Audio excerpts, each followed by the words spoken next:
Hi, guys. Hi, hi. Aw. Hey, thanks so much for being here. Congratulations, or should I say congratulations to Sarah Flynn on the new book.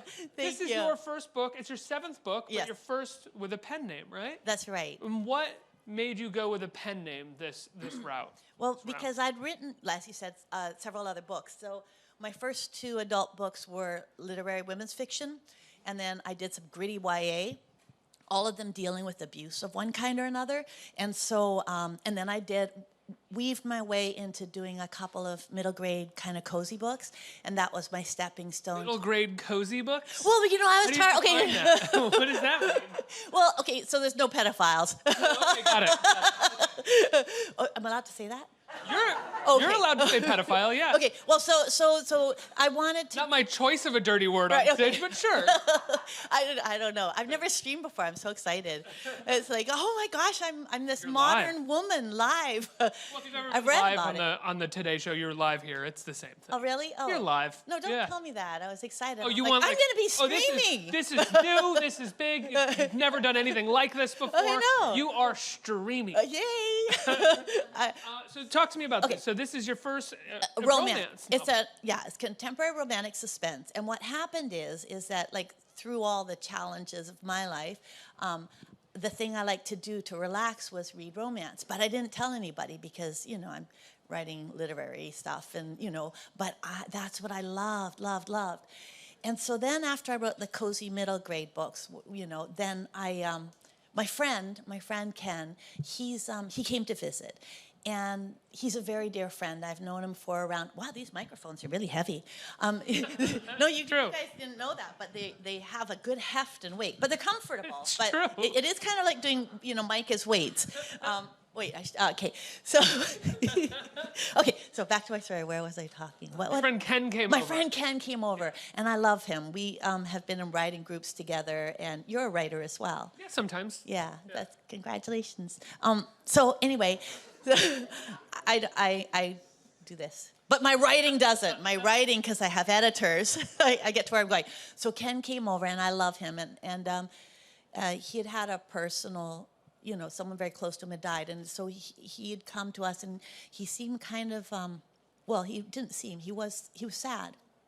And for years, he's been trying to get me to write something and just, you know, throw it up online. And I'm like, no, Ken, I'm a traditionally published author. But, oh, well, maybe someday. But I just put him off.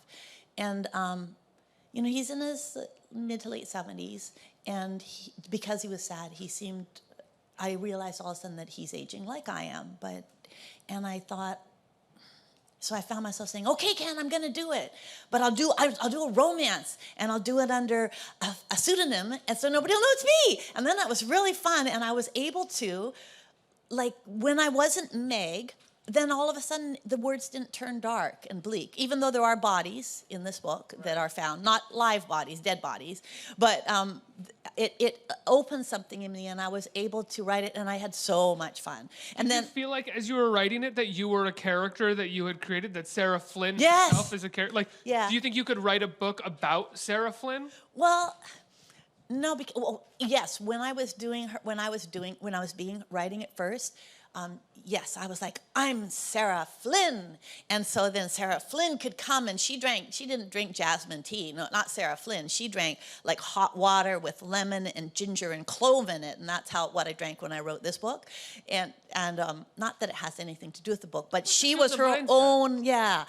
But then when I was going to like put it out, then I needed an author photo. So then I got a wig, and I thought, okay, well, no big deal. I could. So I put that on, and I put some glasses on, and I did makeup, because I normally don't wear makeup. I'm wearing it now, but normally no.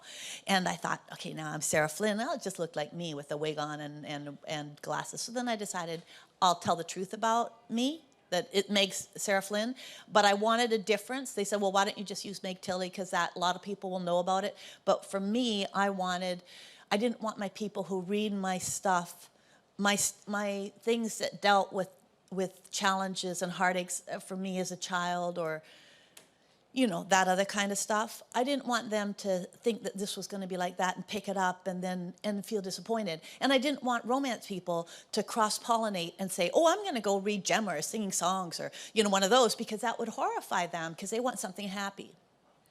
Yeah, absolutely. So that's the short answer. Do you want the long? No, I think I got it. How did you come across the story for Solace Island? I mean, you say you sit down, you want to write a romance book. Do you sort of start with a plot, or do you just sort of start writing in what you think is a romance tone and then find the plot from there? Well, since I've been reading romance for, oh my God, since I was a teenager, I kind of know what I want from one. Now, what I want, there's all different types of genres, and genres I didn't even know about. Like, there's male romance. I was just at a dinner party with Eloisa James and Damon Slade. He writes he's like the top-selling male romance author, and Eloisa writes Regency, and I love her, and I met her, but there's all different types. So there's a lot of authors I really love, but I decided I couldn't write Regency because it requires a lot of research, and I didn't want to do it wrong. And so I decided I'm going to do contemporary, and I didn't know where I was going to set it, but I live on a little Gulf island in the Pacific Northwest. And so I was walking with my friend Donna, and I'm like, I'm going to do a romance novel. And she goes, huh? And I'd only told her a year before, finally confessed that I love romance. So I was walking with her, and then she said,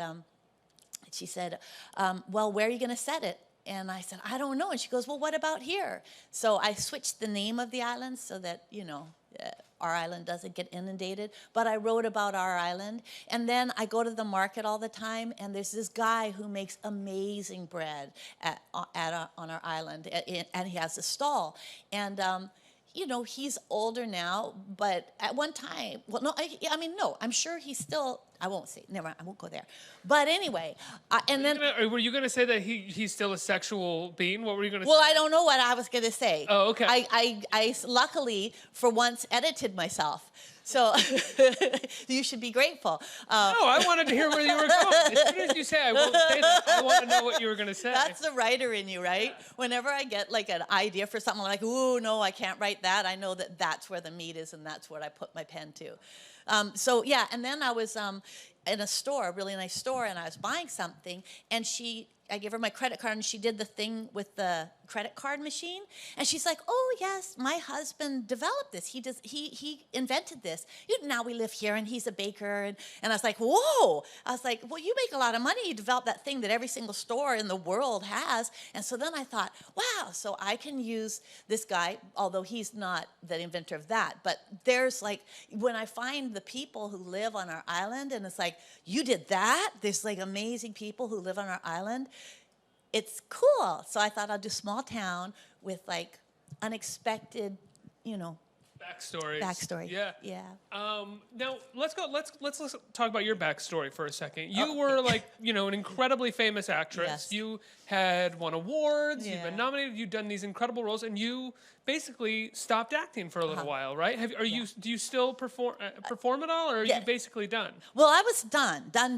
My children were younger. When they were babies, I would take them with me when I went on set. Like to do a movie, it takes 3 to 6 months in those days. Back now everything's faster, as you know. But in those days, you'd have to do that. So to keep a movie career going, you needed to do minimum 1, but better to do 2 movies a year. So if you do the math, that's going to be 3 to 9 months a year that you'd have to, if you left your kids at home, have to be away. So I'm like, no big deal. I just bring my kids with me. I get their classes, the stuff from the teachers. And then one year, my daughter was in 4th grade. When we came back, her best friend was best friends with someone else. Because what best friend's going to want to eat by themselves for, 3-4 months? 3 months for a 4th grader is like 7 years. She was devastated. And there were only 7 girls in her class, so everybody was paired up but her. And I thought, oh my gosh. Like in trying not to damage my kids, I'm going to be damaging them because they'll never have that continuity and they'll always be the outsiders. So I did as much work as I could, saved all my money until I had enough. Like I took anything that would take me away for the shortest amount of time and make me the most amount of money. And then I saved it. And when I had enough, I said, okay, and I stopped. So I had stopped acting for 18 years. People say, did you miss it? I didn't let myself miss it because I did what I needed to do. Was it the right thing? I don't know. Maybe my children would have been better served to have a mom who's, working and that they're having to develop their own, like, street skills. I don't know. But you were also writing during this time. I was writing. Right? And that's where, I mean, I'd written a book and it had been published by Penguin, and so I kept writing. And so that filled the calling in me for my creative. But then my children left home. I mean, I guess I should be grateful because I have a lot of friends whose children haven't left home. But my children left home and the house was so quiet. And I didn't know what to do. So I was like, well, this is great. I'll go for long walks. Well, there's only so many walks on the beach you can take. Yeah, you live on an island. That's Yeah. You walk around the island and you're done. And I cooked. But, you can't make as many cookies and cakes and things because there's just my husband and me, and we eat them. And I started, gaining weight because, batch of cookies with kids, they bring their friends in and everybody eats them. So then I dipped my toe back into acting, and I did a play, Who's Afraid of Virginia Woolf, and I played Martha. And then I got this TV show, Bomb Girls, about the women in munitions factory in World War II. And then I did another thing that wasn't very good, so I won't say. And then and then I did War Machine and I played Brad Pitt's wife. Right. Yeah, it's Netflix comes out on May 26th. Okay, so that's crazy. You take 18 years I know, of acting. I know. You do like a couple projects and then you're with Brad Pitt. I know, I played his wife. A big Netflix movie. Yeah. Directed by one of the great directors working right now, too. Andrew Dom? David Michaud. David Michaud, excuse me. Yeah. A different Australian. Yeah, David Michaud. He's amazing. If you've seen Animal Kingdom or The Rover, love Animal Kingdom. Scary stuff. But this is a comedy. It's satire. A dark comedy. It's satire. Okay, so here's the thing. And Brad's amazing in this movie. Like everybody's really, really good in it. I was so happy when I saw it because I was like, because you get to know people and you're like, you're so good. Oh my gosh, you're so good too. Like usually you're like, not so much. Are you allowed to say that Brad's playing a version of Stanley McChrystal? Well, that's where they got the initial idea for the show. But he wanted freedom, David did. He did the screenplay, and he wanted to be able to make it more a commentary on war and on how the counterinsurgency and how it's being combated and about the cost of life. So he changed the names and changed things. But yes, that's where he got the initial idea from the operators, from Michael Hastings. And so he's an amazing, I think he's, if not the very best director I've worked with, he's like holding hands with another one. He's an amazing person, and he's a wonderful person. And it's comedy, it's satire. So in the beginning, there's things where where Brad's doing something and it's making you laugh, right? Like when he's running in the beginning, because he's not Brad. I mean, he's Brad, but in the movie, he's not. I just knew him as my husband, as General McMahon, but I didn't call him General McMahon. I called him Glenn. As his wife. You laughed. Did you audition for the role? I did. So you're back to 18 years later. You're back to auditioning. Oh yeah, for sure. Because I've won awards and been nominated for things, and yeah. But I'm like 50. How about it? I'm 57 years old. I just had a birthday. Good for you. Congratulations. I know, right? Happy birthday. So yeah, thank you. I mean, not just. Time Fair goes enough. February. So were you excited to come back and audition? Like, because most actors hate auditioning and they complain about it, but are you kind of like, well, I haven't done this in 18 years. It'll be fun. Let me try it. That was exactly it. Because like when I did the TV show, it was the same thing. I didn't want to do it. I wanted to do a couple of plays. But then, I went in like, well, I don't want the new agent my sister got me to think I'm not going to do anything. So I'll pretend to audition, but I don't really want to do any. I've done film. I've worked with like the best people in the world. Why would I want to? But I thought, well, I'll just pretend. But then I met the director, and I really liked her. She had a great energy. So I'm like, oh, I guess I'll do it. And then with this one, Eileen, who had been my agent way back when I was famous. I don't know why I say famous. It's not like I'm famous now. I'm more infamous for walking away from it. But she called and she said, I don't know if you're interested, but there's this thing, and I was wondering if you'd go on tape. And I'm like, oh, on tape, because we didn't do that. Back in the day, you had to go in and you had to meet the person. They didn't have go on tape. So I didn't even have a video camera, because you don't need one once your kids are grown. So we had a camera like to take stills, but you could do a little video thing, but sometimes it would go click, click, click, click, click like this, but somehow my husband managed to. So we have a house, it's on an island, so we're really lucky we are on the beach, but it's kind of a woodsy thing with high, beams and stuff. So there's not a really flat space. But I found if I got situated in our bedroom in a certain amount of way where we moved this over, there was a little bit of a blank wall that I could have behind me. And then specific. Well, because you have to tape, right? Yeah. But you can't tape with all this clutter behind you. So then I found some old makeup in a drawer, because I don't wear makeup normally. So I put it on. It's really lucky I didn't get skin rashes, because it was so ancient, because I hadn't acted in years. So I put this stuff on. I didn't do this face, not that this face is so fabulous. Somebody came to my house and put the stuff on me, because they're like, oh, no, don't you do it. So I put some stuff on, and then I learned the lines, and my husband had to stand behind the click, click, click camera and feed me the lines. But it was my husband, and it's supposed to be, Brad Pitt. And I love my husband. He's like, I wouldn't trade him for anything. But it was weird, because he's watching me with these really anxious, am I doing it right, honey?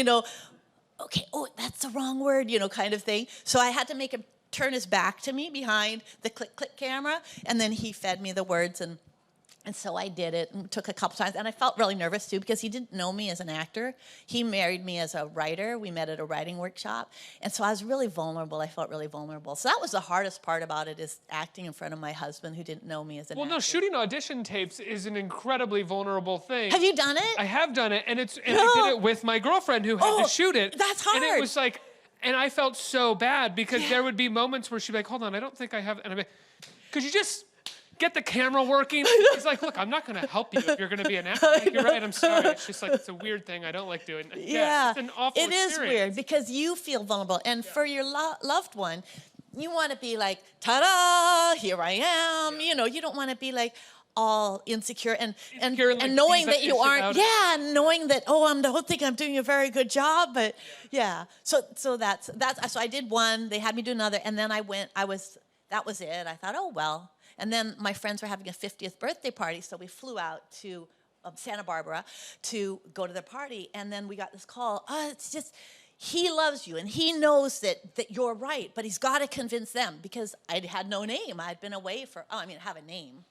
But, in the world terms, right. It's marquee name. Yeah, she's somebody who, they don't know I quit to raise or they might know I quit to raise my children, but people always think the worst. So if somebody disappears, it's oh, maybe, whatever, I don't know. You can build any kind of fancy story about that.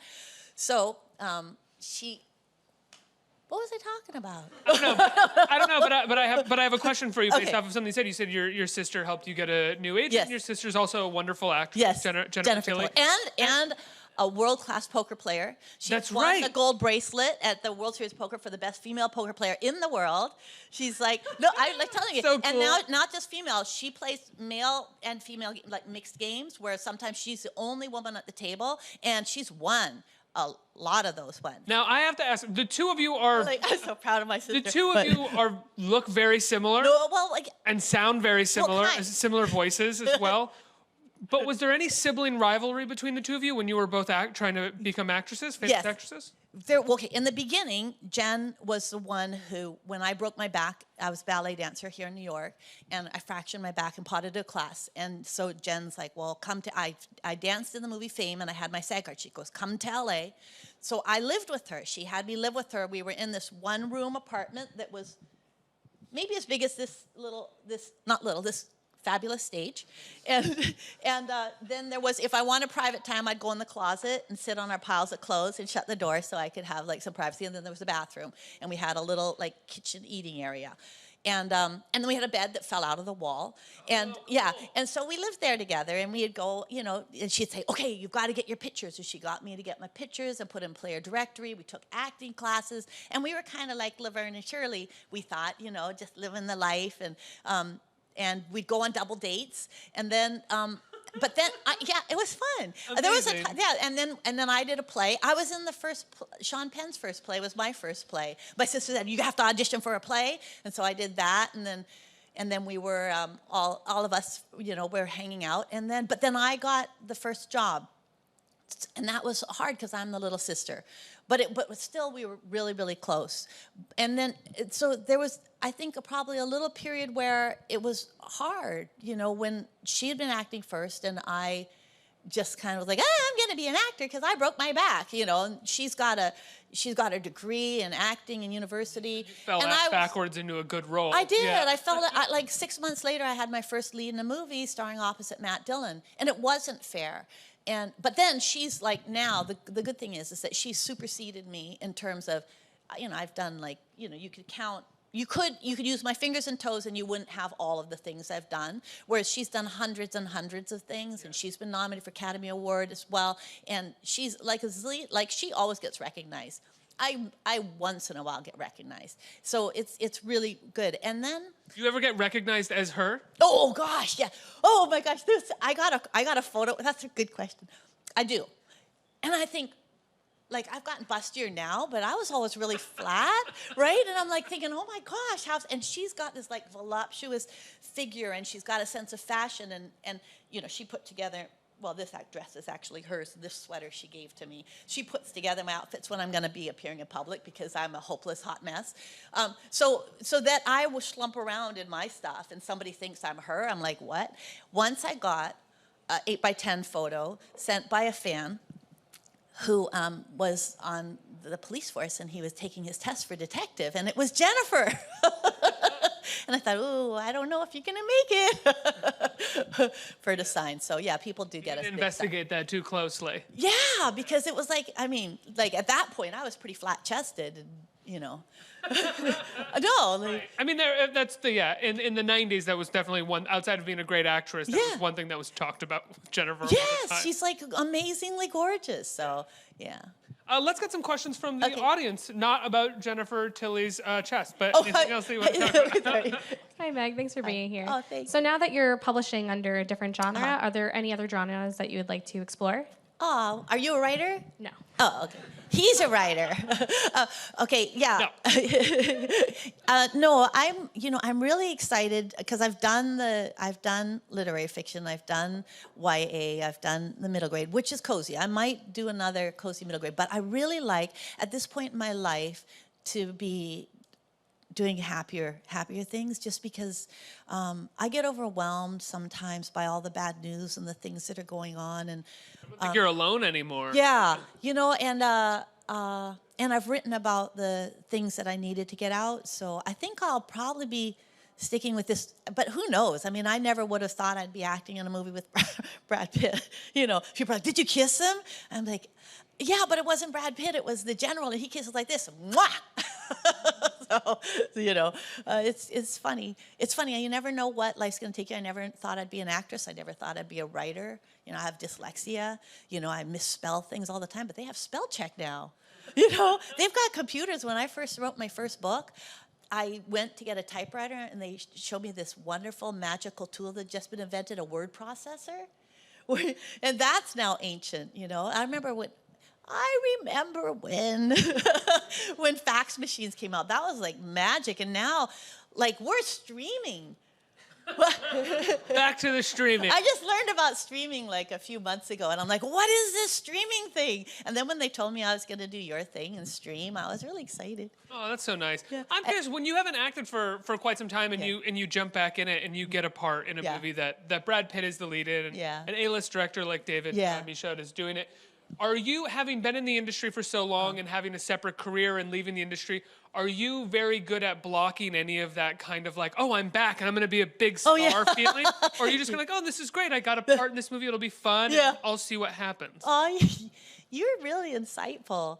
Yes. No. Seriously. Yes, no. I mean, yes, you are. And no, I really mean that. Not just yes, no.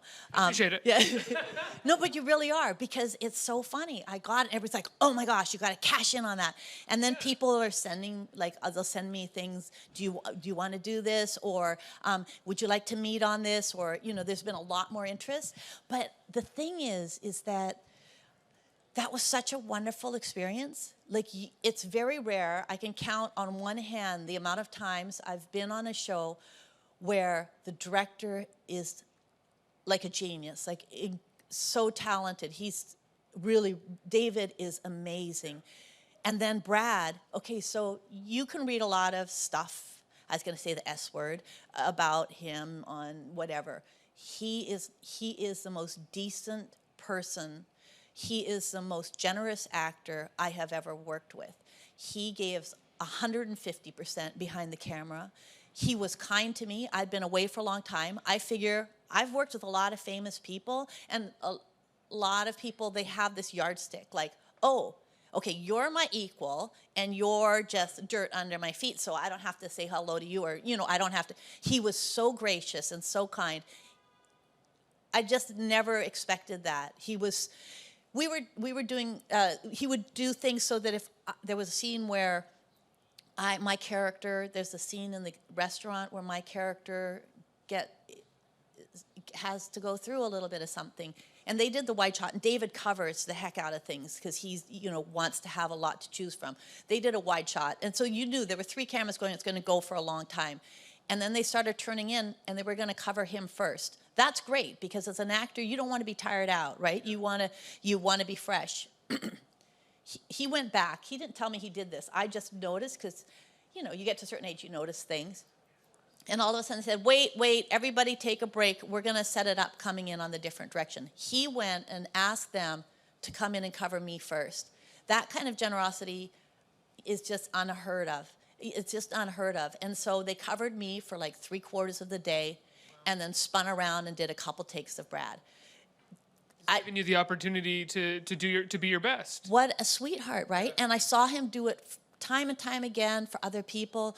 Totally, like sometimes with some actors, you wouldn't know this, but some actors, they just get so big for their britches. They're like, I'm not going to be there for your close-ups. They'll have somebody behind the camera, the script supervisor. Once this happened to me, and she was around this high, but she was reading this actor's lines, so she was waving her hand up here so that I would have my eye line where the person's head would be. So there's this little old lady being this guy who's menacing me up here doing this. It was really hard, and you're supposed to be like fearful and no, there's a lot of very generous actors in this business, and I've been very blessed to work with them. I've never worked with anyone like him, and he has loyalty to the people who are with him. Like, he's had people work with him for decades. Yeah. He's a good man, and I feel blessed to have worked with him. So, long short, I haven't wanted to do anything else, because it's like when you have a delicious meal.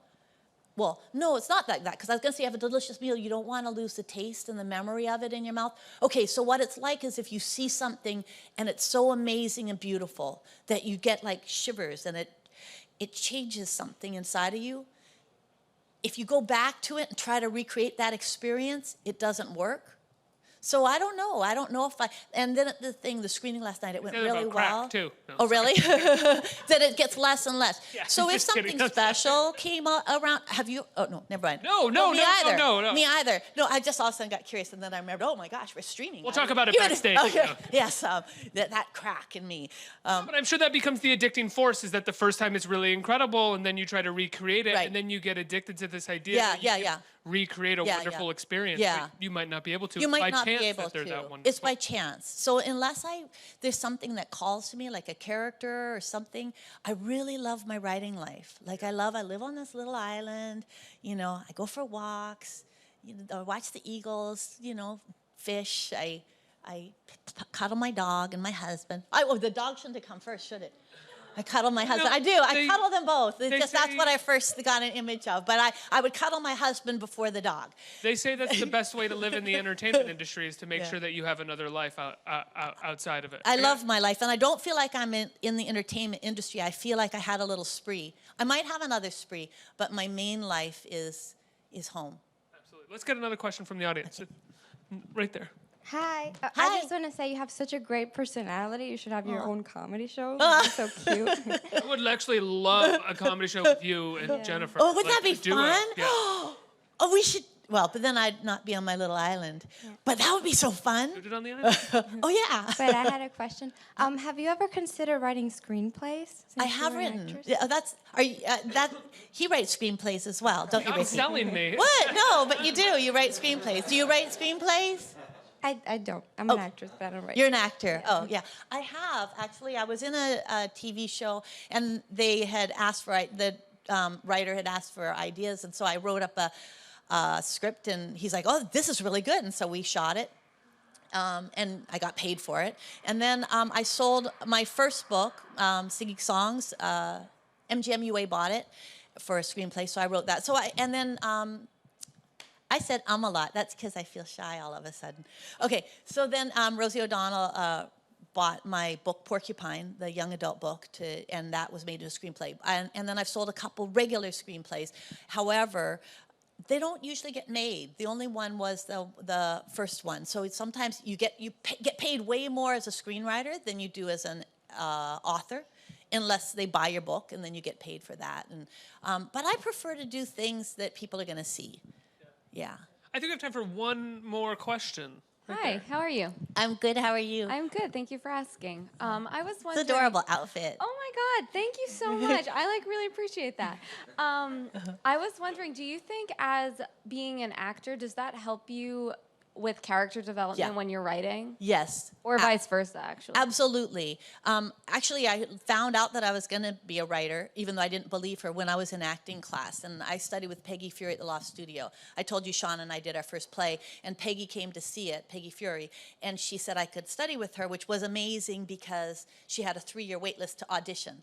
So I was sitting every time, and then I got a movie and I went away, but every time I finished the movie, I'd come back and study with her and soak up everything I could. And around 3 years into studying with her, she was critiquing some actors on the stage, and I was sitting back in the audience with the rest of the students, and all of a sudden she turned and she looked in our direction. She goes, "You're a writer." And I was really curious who this writer was, right? Because it wasn't me. I have dyslexia. You know, I never felt like, oh, writers are smart people. And so I looked around to see, and she goes, "Meg, I'm talking to you.